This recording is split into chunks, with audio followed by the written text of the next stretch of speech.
All right, the hair's kind of doing its own thing this morning. It's about 7 a.m. I don't have the dogs this week, so I got to sleep in a little bit. I'm up on my rock watching a beautiful, beautiful sunrise, even though it's a little cloudy.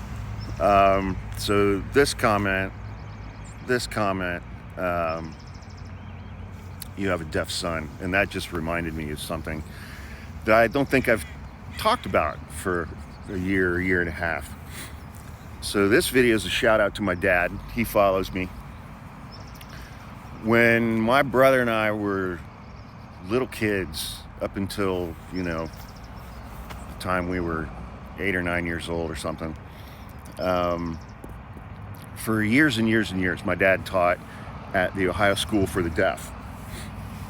He taught woodworking. He taught photography back when, photography involved film and developing film in a dark room, and driver's ed. And when he started student teaching there, he didn't know sign language, so he learned sign language. But he used to take us to deaf school all the time, man.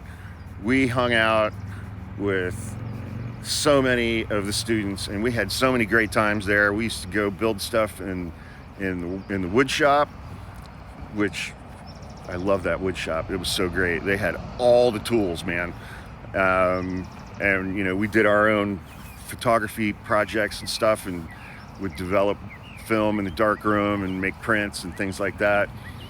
But we had so much time. We had so much fun hanging out with the deaf students who were there. And I remember one of them, a guy named Derek Svek. He was awesome. I wish I could remember some of their other names. I think there was another guy named Ricky Snow.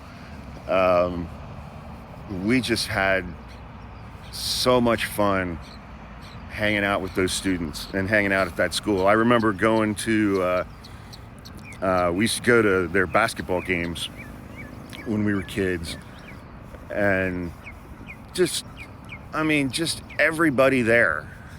They were just great people.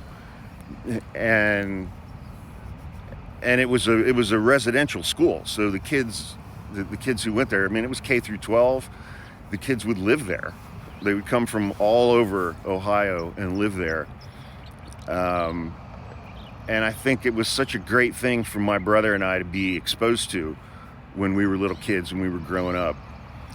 And it wasn't too far from the Ohio School for the Blind. And the Ohio School for the Blind had a great sledding hill. We used to go sledding there all the time. But yeah, when I was a little kid, I grew up around deaf people and sign language, and it was a really wonderful, wonderful thing to be exposed to when I was a kid growing up. A lot of good memories of the deaf school and the students who went there. And I hope your son's going to be okay. I do.